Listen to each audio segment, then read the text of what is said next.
Olá pessoal, boa noite. Sejam bem-vindos à terceira parte da adjudicação compulsória extrajudicial, né, que é o nosso caminhando pelo provimento 150 do CNJ, tá? Nós estamos aí, pessoal, já caminhando para metade, né, desse projeto, que é de adjudicação compulsória. Recomendo muito que você acompanhe esses conteúdos, porque de fato eu estou esmiuçando todo o provimento 150, trazendo para vocês aí situações práticas, né, que eu trago aí da minha experiência prática em cartório e também da advocacia privada sobre esse provimento. É claro que muitas pessoas me procuram, né, eu já recebi isso de vários alunos, esses comentários, no sentido de que eu trago muita prática, né, eu trago muita situação prática mesmo. E de teoria já basta a legislação e já basta a doutrina. A gente precisa ir para o campo de batalha e ver o que tem para fazer, o que dá para ser feito aí no caso do seu cliente. Beleza? Sem mais delongas, então, nós vamos falar hoje sobre o provimento 150. Deixa eu só arrumar o mouse aqui do meu notebook, porque ele desconfigura e aí eu rolo para baixo e ele vai para cima. Aí, agora deu certo. Beleza. Hoje, pessoal, nós iremos falar de uma situação muito massa, muito legal, que é a questão do procedimento, tá? O procedimento específico. Boa noite, doutor Paulo, que está aí ao vivo conosco aí, que é o meu aluno aí, mentorado, que a gente tem. É muito bom aí ver o senhor estar acompanhando aí, se dedicando mesmo ao conhecimento. E eu fico muito feliz em poder ajudar todos vocês, tanto o Dr. Paulo quanto outros que me assistem aqui, assistem às aulas que eu dou aqui gratuitamente, e aqueles também que entram para a mentoria ou adquirem um e-book ou algum curso meu. Eu fico muito feliz porque a gente acaba achando que o que nós sabemos, todo mundo sabe, né? E, na verdade, quando nós compartilhamos o conhecimento e a gente percebe que, na verdade, as pessoas gostariam de aprender aquilo também, né? E eu fico muito feliz com isso. Tá, então assim, pessoal, hoje nós falaremos do procedimento, tá? Aqui na seção 2 do provimento 150, do artigo 440K ao 440 que eu já falei aqui a minha opinião sobre esse provimento, sobre esse número desse provimento. Eu achei muito esquisito, tá? Isso dificulta quando a gente for fundamentar nas petições, dificulta quando for fazer uma referência, vai ter que ficar ligado aí na questão da letra que acompanha aquele artigo, porque todo o provimento 150, ele é o 440, o artigo, né? O número do artigo é 440. Mas enfim, a gente vai separar aí por letras. Tá, para quem não sabe, a referência de uma numeração na legislação, ela pode vir acompanhada de letras. Que daí, por exemplo, aqui nós temos o artigo 440, todo ele vai ser repetido até o alfabeto. E depois, quando encerrar, o que acontece? Insere a letra A novamente. E assim por diante continua. Olha para você ver, tanto que é estranho, mas enfim. Já falei aqui minha crítica várias vezes, vocês vão ver aqui eu criticar isso, mas a gente não está aqui para isso, né? A gente está aqui para, de fato, te ensinar sobre esse procedimento da adjudicação compulsória extrajudicial. Vamos sair um pouquinho da uso campeão aí. E como vocês bem sabem, no nosso caminhando aqui pelo provimento 150, eu leio o artigo, comento logo na sequência e a gente vai fazendo algumas referências a situações práticas aí. Beleza? Então vamos lá. Artigo 440K diz o seguinte: o interessado apresentará para o protocolo ao oficial de registro de imóveis requerimento de instauração do processo de adjudicação compulsória. Nada de novidade, você tem que apresentar um requerimento aí ao oficial de registro de imóveis. Você vai requerer a ata notarial, né? A gente vai ver mais na frente quando essa ata notarial vai ser requerida, mas você faz o protocolo e ele é endereçado ao oficial de registro de imóveis que estiver competente ali para aquele imóvel, da circunscrição competente daquele imóvel, beleza? Parágrafo único diz o seguinte: os efeitos da prenotação prorrogar-se-ão até o deferimento ou rejeição do pedido. A gente já conversou sobre isso, e você me acompanha aqui na adjudicação na uso capião e já ouviu eu falar sobre prenotação. Você bem sabe que a prenotação no procedimento de uso capião e a adjudicação, ela se prorroga, no sentido de que o documento ele não vai valer a regra geral dos documentos dos registros públicos previsto aí na Lei 6.015. Então não vai ser 10 dias, tá? Como é de praxe. Então aqui, uma vez que foi protocolado, e aí vai fazer a autuação, né? Esse protocolo ele é prorrogado até o deferimento ou rejeição do pedido. Então não tem um prazo específico para que ele se finalize. Depende das diligências que o próprio oficial for requerer e depende do que for acontecer naquele pedido ali. Tá certo? Então é por isso que ele fala aqui que os efeitos da prenotação serão prorrogados até o deferimento. Qual que é o efeito da prenotação? É o direito de prioridade naquele título. Se eventualmente entrar outro pedido de compra e venda ou próprio de adjudicação compulsória referente ao imóvel do seu cliente, ele vai ficar aí sobrestado porque existe um pedido já acontecendo. Isso é o efeito da prenotação também. E aí, quando houver o deferimento ou pedido dessa usucapião, ou dessa adjudicação, porque serve para os dois casos, aí sim o efeito da prenotação vai se encerrar, podendo ingressar ao folho real, que vai ser, na verdade, inicialmente no livro 1, que é o livro de protocolo, aquele título ali, para que ele seja analisado pelo oficial de registro. Ok? Artigo 440-L diz o seguinte: o requerimento inicial atenderá no que couber os requisitos do 319 do CPC. E aí ele faz aqui uma ressalva, trazendo em especial alguns documentos.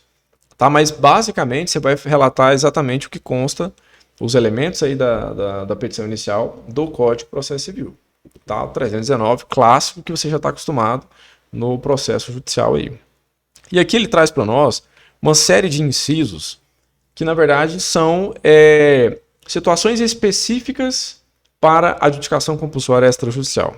E é bom a gente dar uma atentada a esse aqui. Tá? Vamos lá, inciso 1 diz o seguinte: identificação e endereço do requerente e do requerido com a indicação, no mínimo, de nome e número de cadastro de pessoas físicas, CPF, e pessoa jurídica, CNPJ. Até aí tudo bem, nada de novidade. Inciso 2, a descrição do imóvel, sendo suficiente a menção ao número da matrícula ou transcrição, se necessário, e a qualquer... Peraí, deixa eu ler novamente. A descrição do imóvel, sendo suficiente a menção ao número da matrícula ou transcrição, e, se necessário, a quaisquer outras características que o identifiquem. Então aqui ele traz para nós a possibilidade de você adjudicar um imóvel que esteja tanto na matrícula, ele tem matrícula específica, quando ele estiver no livro de transcrições, que é aquelas transmissões antigas que a gente tem aí nos cartórios. E também ele faz uma ressalva para que que conste lá quaisquer outras características que identifiquem aquele imóvel. Tá? É muito importante isso aqui, porque o próprio tabelião ele pode identificar algumas situações que precisa constar aí na ata notarial, por exemplo. Se o imóvel ele pertence a uma área maior, mas ele tem matrícula individualizada, e se houve remembramento ou não, tudo isso vai ser identificado através tanto da ata notarial quanto da sua petição inicial. Isso aqui a gente está falando elementos específicos, tá? dessa petição inicial de adjudicação compulsória. O inciso 3 traz para nós o seguinte: se for o caso, o histórico de atos e negócios jurídicos que levaram à cessão ou à sucessão de titularidades, com a menção circunstanciada dos instrumentos, valores, natureza das estipulações, existência ou não de direito de arrependimento e a indicação específica de quem haverá de constar como requerido. Isso aqui basicamente são as cessões que pode ocorrer no caso do seu cliente. Se eventualmente o seu cliente comprou o imóvel através de uma cessão, né, ou promessa de cessão, você precisa construir todo o lastro de cadeias de anteriores promitentes adquirentes, para que o oficial entenda quais eram os anteriores adquirentes daquele imóvel. Tá? Você precisa realmente constar aí toda essa cadeia. Ah, mas o meu não tenho, só tem a informação do meu cliente, só tem um contrato dele. Anterior a ele não sabe de nada. Você tem que mencionar isso. Até mesmo que você não sabe e não tem nenhuma outra situação que isso aconteça. Tudo bem?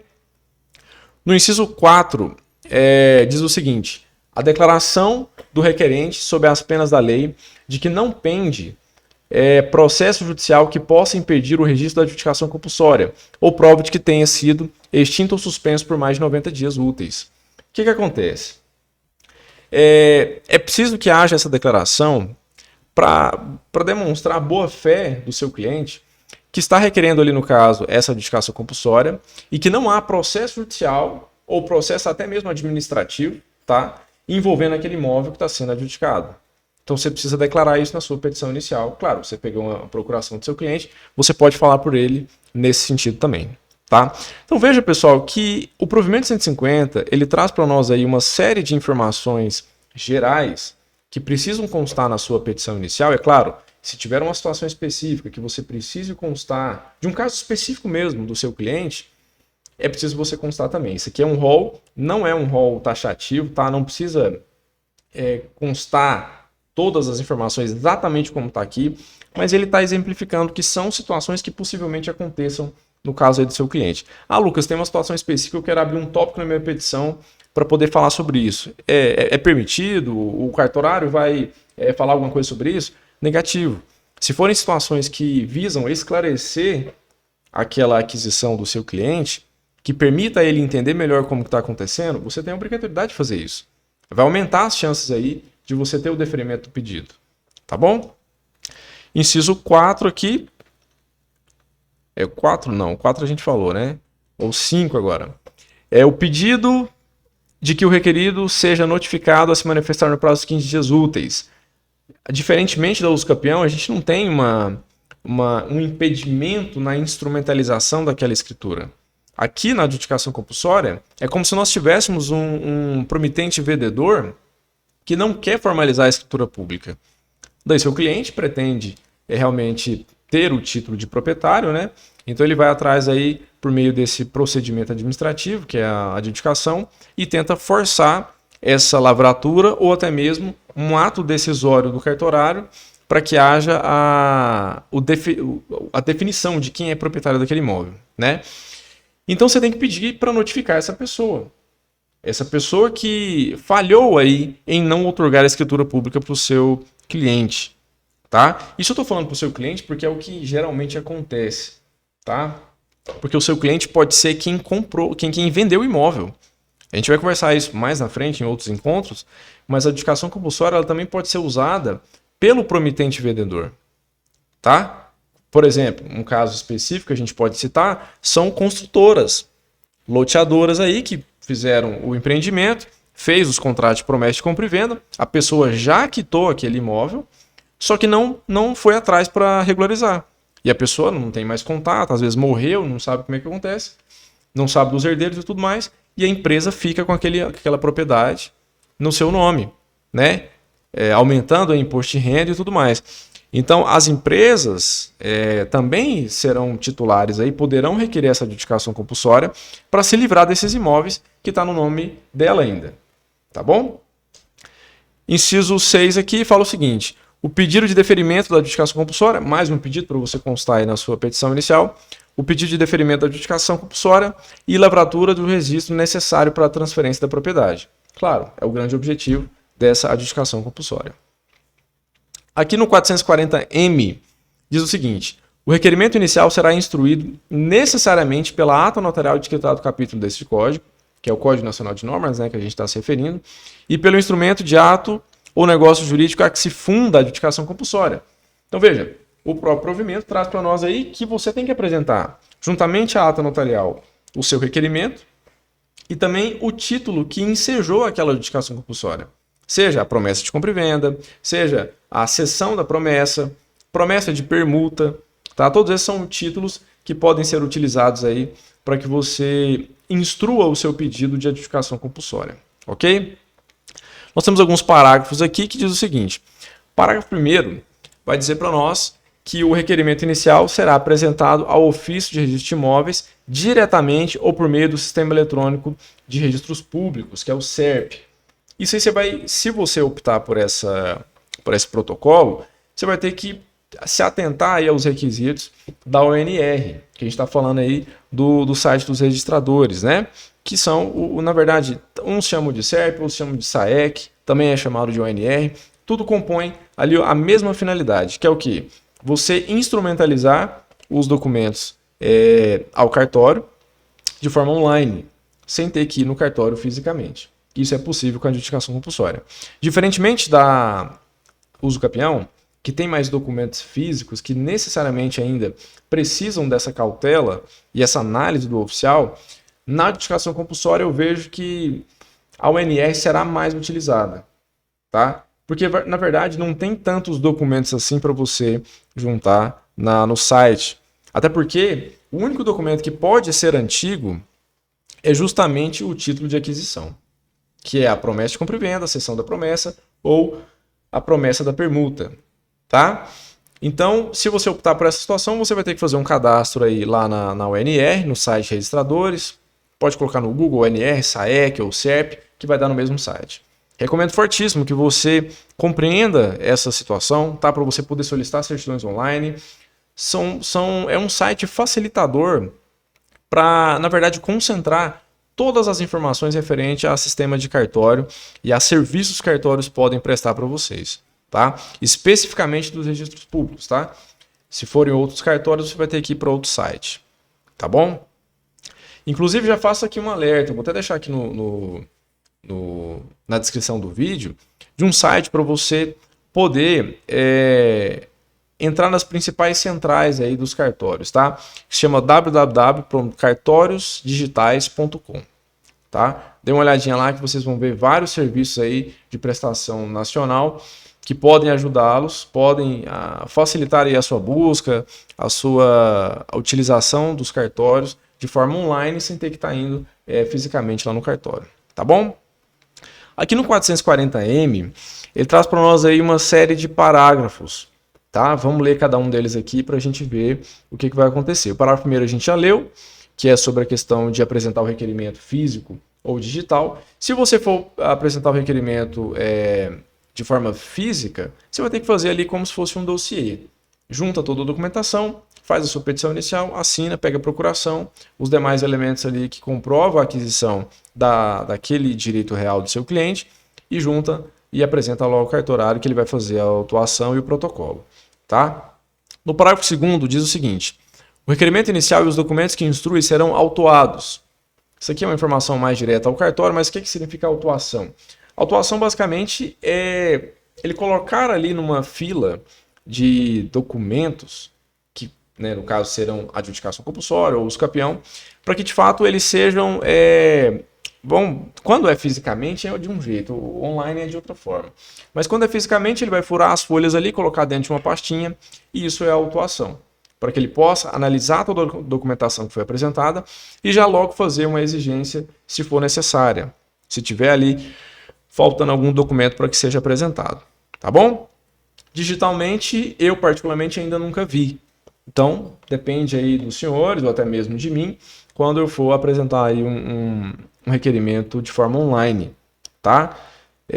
Ainda não entrei, se eventualmente eu entrar algum dia, eu vou contar aqui para vocês e relato qual que é a experiência. Inclusive, eu estou com uma adjudicação, duas adjudicações compulsórias para poder ingressar. Assim que eu fizer o protocolo, eu trago aqui para vocês mais pormenores aí de como é que foi e como é que vai ser essa comunicação direta com o cartorário, tá? Com o oficial de cartório aí. Parágrafo 3º do 440M diz o seguinte: o oficial de registro de imóveis, a seu critério, poderá digitalizar o requerimento inicial e os documentos que o acompanhem para que o processo tramite em meio exclusivamente eletrônico. Isso aqui tem um problema. Depende do sistema que o cartório utiliza e depende também se haverá apenas uma digitalização e uma análise da documentação de forma online ou se ele vai logo juntar esses documentos no SAEC, que é a central, né? Então a gente não está pacificado isso aqui ainda, cada cartório ainda está verificando qual a sua melhor feitura dessa situação, né? Porque o cartório depende do sistema interno. E não é todo sistema interno que permite essa digitalização e permite esse acompanhamento desse pedido, tá? Porque o melhor dos mundos seria realmente como se fosse um PJE ou um Projude da vida, no qual você acompanharia as fases daquele procedimento e teria como você comunicar numa via só, tá? Aqui não, a gente ainda vai ter comunicação por e-mail, tá? Muitas das vezes o advogado liga no cartório para poder realmente saber como é que está acontecendo. Às vezes uma ligação passa, às vezes um e-mail fica para trás.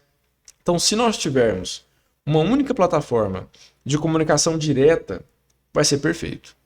Tanto a usucapião quanto a adjudicação vão assim acelerar muito a finalização desse procedimento. Por exemplo, no cartório, quando a gente vai protocolizar um pedido ou apresentar uma petição, o cartório dá para a gente algum prazo. Esse prazo nem sempre é tão conferido à risca. Se, por exemplo, a gente tiver um sistema que faça a contagem dos prazos de forma automática, com certeza isso vai ser mais célere, tá? Os advogados terão o acompanhamento muito mais concentrado numa plataforma só. E o SAEC atualmente, ele não permite ainda essa comunicação, né? Esse protocolo do pedido, acompanhamento, lá ainda não tem uma sistemática própria para acompanhamento do próprio tabelião de notas, do registrador de imóveis e do advogado. E na usucapião ainda é problemático, porque tem a participação, inclusive, dos entes públicos. A União, o Estado e o município têm que manifestar um procedimento. Então, como é que eles fariam essa comunicação se for tudo online? Atualmente é feito pela central, pelo site mesmo, ou até mesmo por e-mail, que eles mandam ofício lá para o cartório e comunicam, né?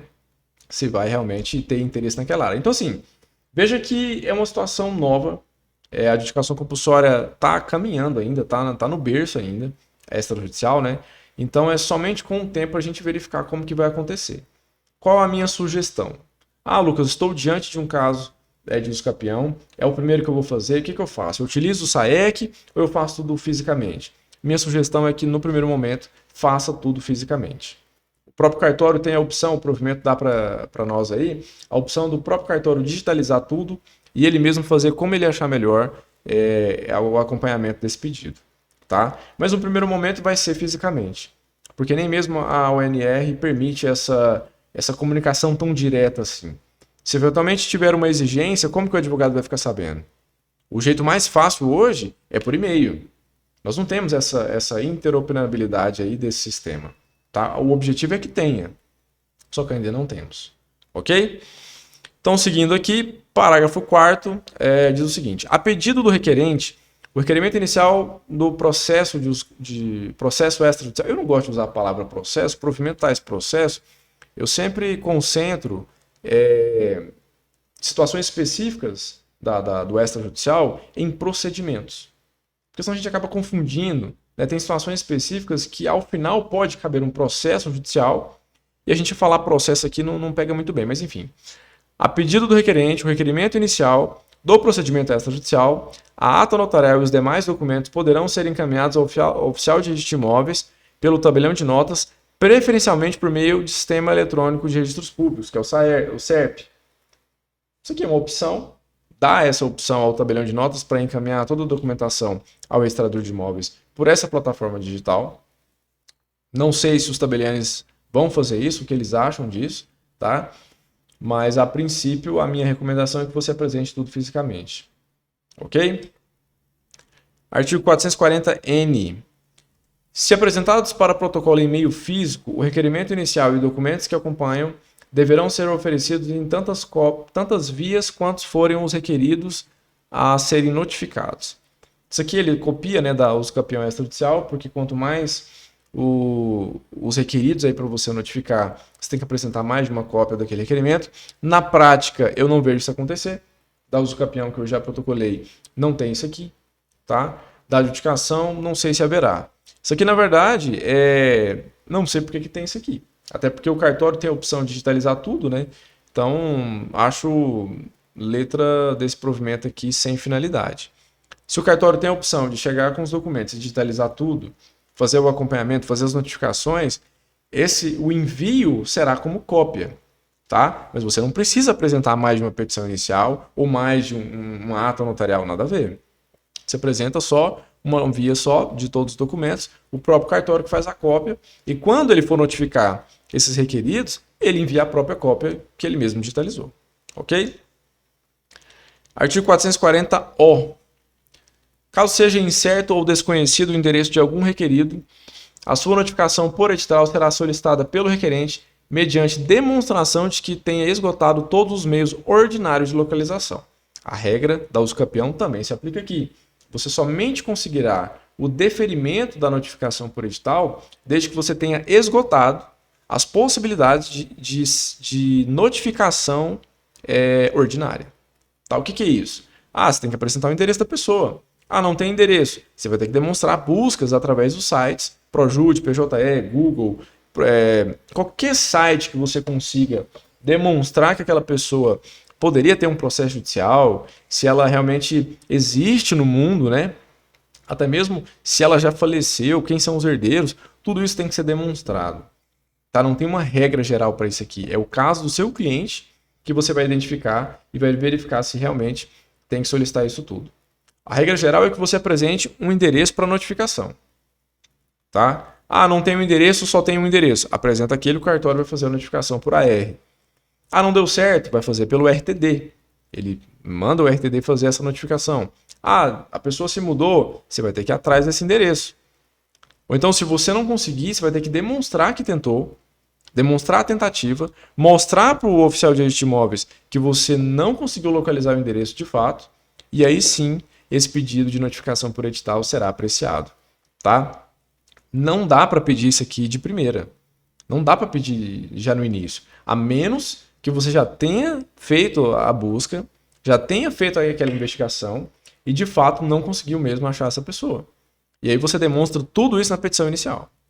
Tá? Então não tem uma petição inicial fechada que você tem aí um jeito certo de protocolar. Existe o jeito certo para o seu cliente. O maior erro dos advogados é achar que pegando um requerimento, né, uma petição inicial modelo, ele já vai conseguir grande parte ali do pedido, negativo. Você precisa adequar a realidade do seu cliente àquela petição inicial. É claro que uma petição inicial já pronta, já com os pedidos, tudo, facilita. Só que não caia na bobeira de fazer uma petição inicial genérica, achando que está tudo certo, o cartorário vai passar os olhos ali e nada vai fazer. Experiência prática que eu trago para vocês, o oficial de registro de imóveis ele é mais criterioso do que um juiz para analisar uma petição inicial, no pedido de uso capião e de adjudicação. Tá? Se eles seguirem a mesma regra da uso capião extrajudicial, eles também serão chatos aí na adjudicação compulsória. Tá? Inclusive, o oficial de registro de imóveis ele é taxado aí pelos advogados e por outros cartórios, cartório de notas especialmente, como cartório chato. Porque é o cartório que vai ali atrás das minúcias, vai atrás ali dos erros. Tá? Então não cai na bobeira de fazer um requerimento aí meia boca e achar que o cartorário não vai ver porque ele vai ver tudo. Ele tem que fazer um pente fino na sua petição inicial e nos documentos e apontar todos os erros que apresentou ali. A vantagem é essa. A vantagem é que uma vez que você apresenta para ele, a primeira comunicação que ele vai ter com você é com uma exigência para apresentar tudo que está faltando. Então você já fica seguro aí que se tiver faltando alguma coisa ele vai apresentar. Só que tente fazer tudo de forma redondinha. Porque uma vez que você apresenta tudo, facilita até para o seu cliente, que vai ter aquele pedido deferido mais rapidamente. Tá? O cartorário ficar fazendo exigências, fazer uma exigência muito grande, ele acaba que tanto ele perde tempo quanto você também. E o pedido está lá, aguardando para ser decidido. Né? A melhor coisa que você faz é estudar o procedimento e apresentar tudo o que precisa no momento ali do protocolo. E é exatamente o motivo pelo qual estou fazendo esse projeto aqui. Esse caminhando pelo provimento 150, adjudicação compulsória, terceira parte, para te ensinar um pouco mais como requerer de forma segura a adjudicação compulsória. Beleza? Então, bora lá.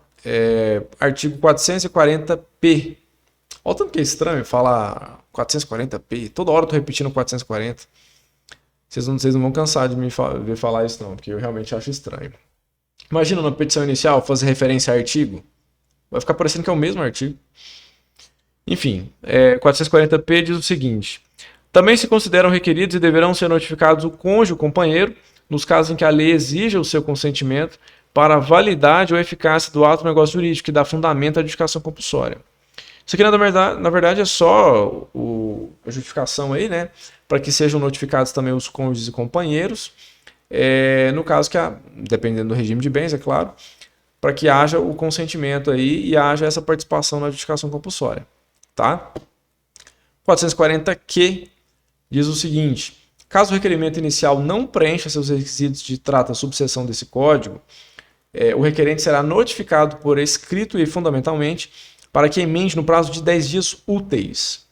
Veja que, diferentemente da uso capião, que não tem prazo, tá, para emendar inicial, o próprio oficial de registro verifica qual é o prazo que ele vai dar para aquele advogado, na adjudicação compulsória tem. Então vai ser 10 dias. Sabe aquela exigência que o cartório geralmente faz dos documentos? Ele vai ter 10 dias úteis para fazer essa exigência assim que ele receber seus documentos. Tá? Então fica ligado aí, porque se você perder esse prazo, olha o que vai acontecer. Parágrafo único. Decorrido esse prazo, sem as providências, o processo será extinto com o cancelamento da pré-notação. Olha que sério isso. Tá? Se você não cumprir o que o cartório determina, pode dar ruim aí. Pode ser cancelada a pré-notação e o valor que você pagou vai perder. Você não, né? O cliente. Imagina o quanto ele vai ficar feliz com essa informação que você der para ele. Então, recomendação: estude o provimento. Pegue essas aulas aqui que eu estou dando, tá? Realmente você tem que aproveitar isso. Vai aqui no YouTube ou no Instagram. Tem a primeira parte, a segunda parte. A gente está na terceira. Semana que vem tem a quarta parte. E se eu não me engano, serão 7 encontros, tá? Para a gente finalizar o provimento 150. E quando for apresentar um pedido de adjudicação, apresente ele redondinho. Se eventualmente você tomar uma exigência, vai ser uma coisa mínima. Você consegue resolver em um dia. Agora imagina você tomar uma exigência para providenciar tudo que o cartorário entenda, e você vai ter só 10 dias. Suponhamos que você não consiga. E aí, vai acontecer o quê? Se esse procedimento for extinto, olha que problema você vai trazer aí para o seu cliente. E isso aí pode dar muito ruim, tá? Tanto para você quanto para ele, porque vai ter que solicitar mais informações do cartorário, vai ter que talvez pedir uma dilação de prazo. Pode ser que ele não dê essa dilação de prazo. Você fique aí refém do cartório de imóveis porque não estudou o procedimento. Perfeito? Pessoal, estamos encerrando aqui mais um caminhando pelo provimento 150. Tá? Abaixo desse vídeo que você está assistindo aqui no YouTube, tem alguns links úteis para você tanto entrar em contato comigo através do WhatsApp, encontrar o site aí do nosso projeto, e também tem um link para você adquirir um e-book. Esse e-book ele é de adjudicação compulsória e uso campeão extrajudicial, passo a passo, completo. Tá? É claro que, além disso, você vai ter acesso também a como conquistar clientes na internet produzindo vídeos, tá? Fazendo vídeos aí para conquistar clientes. Eu já fiz isso, então trago a experiência prática que eu já tive, resultado positivo aqui no escritório, então compartilho com você o que nós já fizemos. Eu só recomendo aquilo que eu já fiz e deu certo, tá? Dê uma olhadinha lá, confira o site do e-book, assistam o vídeo de apresentação, que pode ser útil para a sua advocacia. Talvez você esteja atrás de um arquivo para você ter um passo a passo da uso campeão ou da adjudicação compulsória. E lá você vai ter acesso ao passo a passo dos dois. E além disso vai ter vários complementos aí, né, principalmente para conquistar clientes através da internet, que eu tenho certeza que isso pode alavancar a sua advocacia. Tá bom, pessoal? Nos vemos então na quinta-feira com o 360 da regularização de imóveis. Como de praxe, a gente faz toda semana aí. Se você tiver alguma pergunta para mim, esteja ao vivo nesse dia que eu te chamo aqui para a gente entrar ao vivo, ou se não, irei utilizar perguntas que vocês já fizeram aqui, tanto no YouTube quanto no Instagram, ou Telegram, ou WhatsApp. Tem vários canais aí para vocês entrarem em contato comigo, que eu tenho várias perguntas para poder utilizarem também. E eu vou utilizar essas perguntas para a gente bater um papo aí, uma aula mais contraída. Tá bom? Espero que vocês tenham gostado desse encontro de hoje. Estou me dedicando aí para realmente compartilhar aquilo que eu sei e aquilo que pode trazer resultados para a sua advocacia. Nos vemos na quinta-feira. Muito obrigado pela sua presença, tá bom? Especialmente quem esteve ao vivo aqui comigo. E nos vemos numa próxima. Valeu, obrigado, fiquem com Deus.